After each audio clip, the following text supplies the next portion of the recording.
Winter, 1977. A white plain stretches to the horizon under a pale sky. Wind whispers through scrub.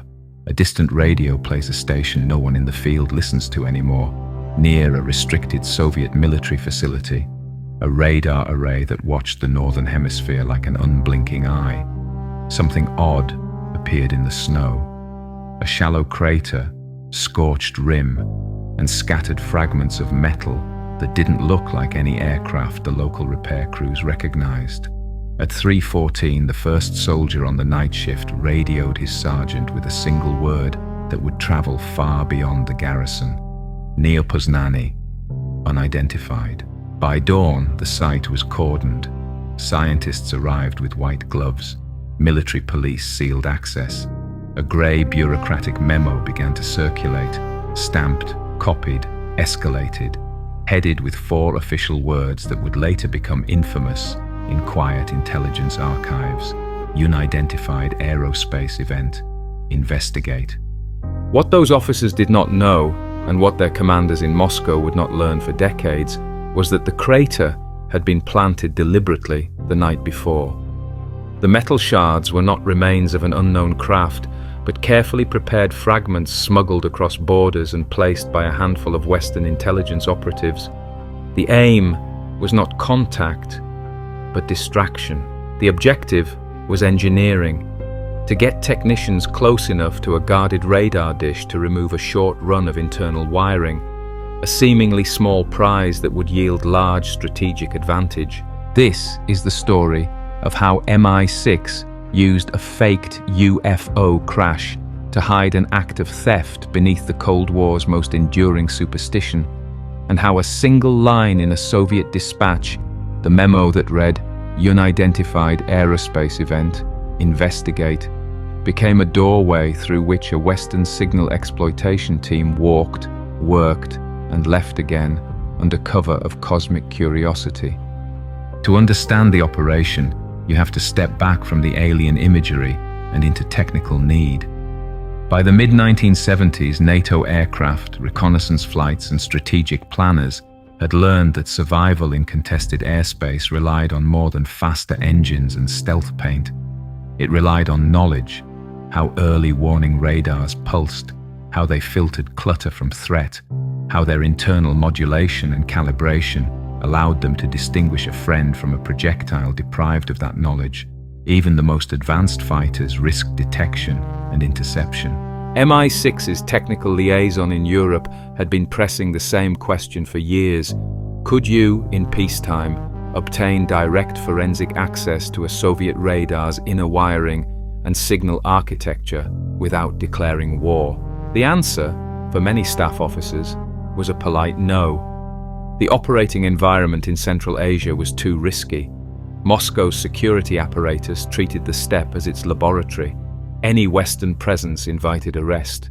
So the solution moved from brute force to theater. If you cannot enter the barn legally, you stage a distraction that forces the barn's keepers to leave it unattended. The idea, audacious in its deliberate unorthodoxy, came from a small MI6 tradecraft group that specialized in window operations, missions meant to create a predictable gap in attention. Their leader, a veteran officer known internally as Pendragon, proposed a strange gambit: manufacture an event so unusual it would divert Soviet manpower and scientific curiosity away from a high-priority target. Not a bomb, not a break-in, something that, in an intelligence culture steeped in superstition, produced more questions than answers: an unidentified aerospace event, staged to look like a small crash. London approved after months of debate. The operation required plausible materials and plausible provenance. MI6 coordinated with allied technical labs to source metal fragments that would appear anomalous to Soviet technicians. Exotic alloys lightly scorched, microscopic weld marks inconsistent with known aircraft factories, insulative foams with unfamiliar thermal signatures.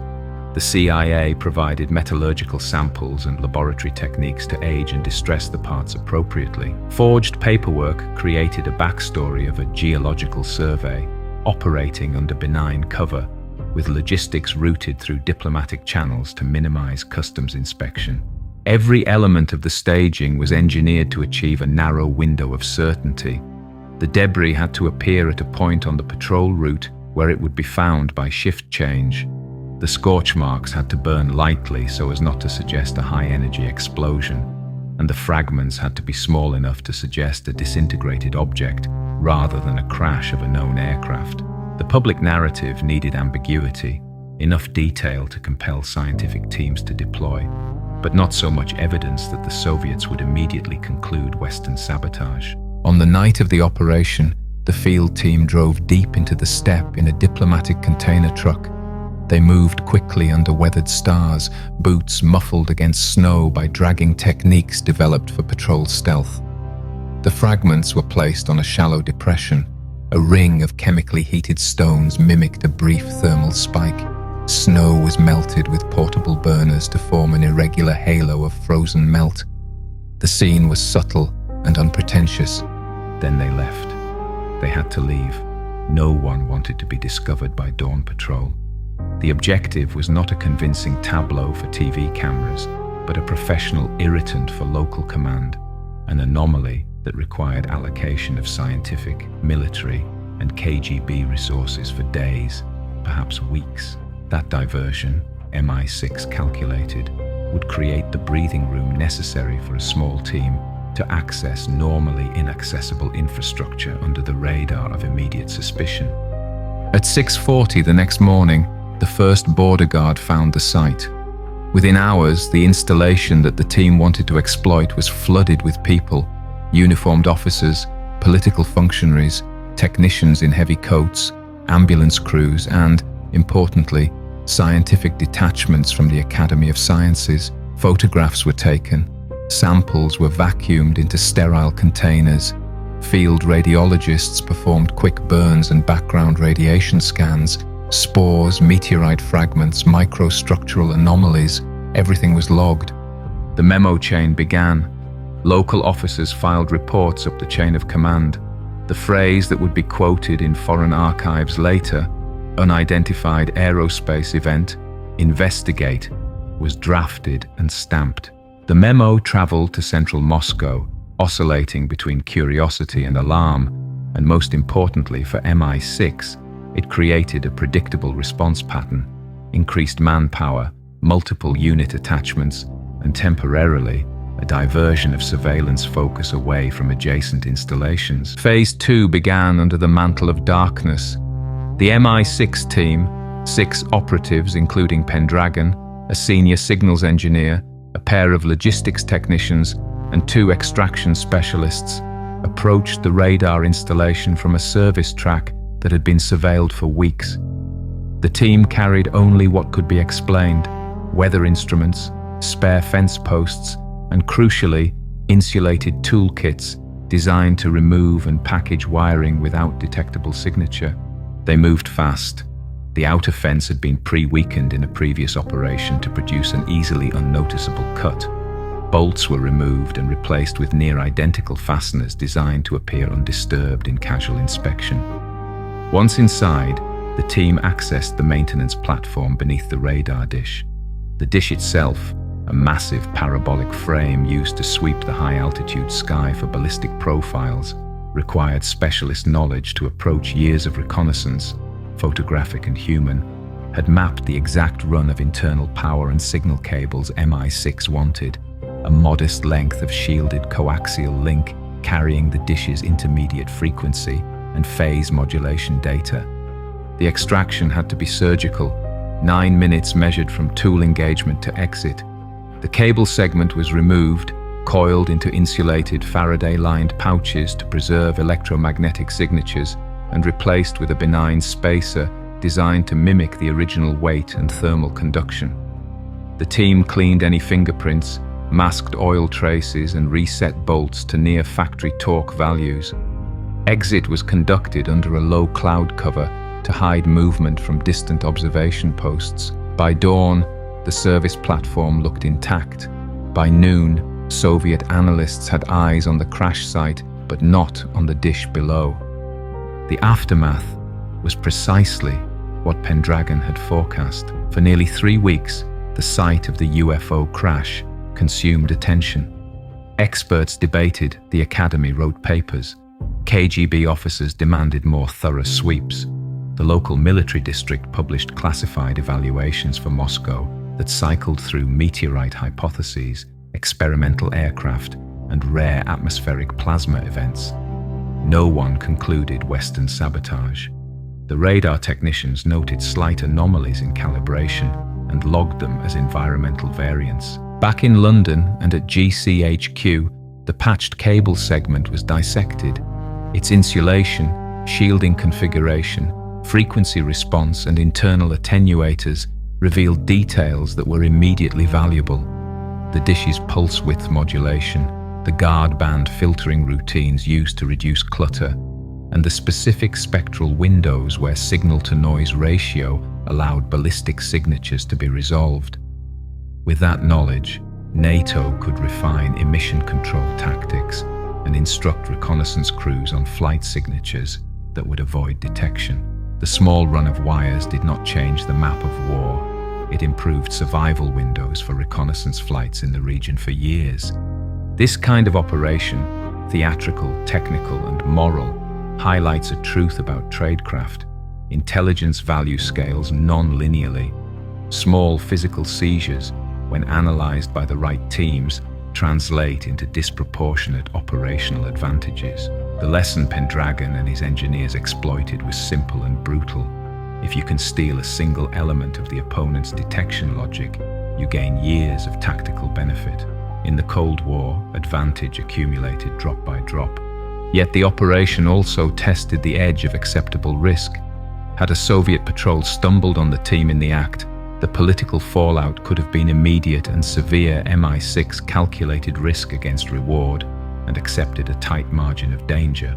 That choice, to risk lives for milliseconds of signal advantage, is the underlying moral calculus of much intelligence work. It is not heroic in a cinematic sense. It is quietly consequential. The operation's tactical success hid an unsettling feature no one could have fully predicted in the planning rooms: narrative elasticity. An unidentified crash is a story that feeds itself. The Soviet response produced thousands of pages of internal analysis and speculation that decades later historians would use to reconstruct how the installation thought itself to be under unknown influence. The memo, Unidentified Aerospace Event, Investigate, became a kind of bureaucratic talisman. It required action, and action begets attention. In that attention, MI6 found its window. No operation remains secret forever. Cold War archives, testimonies, and declassified dispatches eventually revealed fragments of the story. The Soviet records showed the memos, the radiological scans, and the defensive posture adopted in the weeks after the event. Western files, when later opened, showed the logistical chain: diplomatic crates, metallurgical reports, and the coded schedules for the night insertion. For a period in the public record, both sides told different truths. The Soviets, a tale of unknown atmospheric hazard; the West, a story of tactical ingenuity. Only in private, among small circles, did the full picture cohere.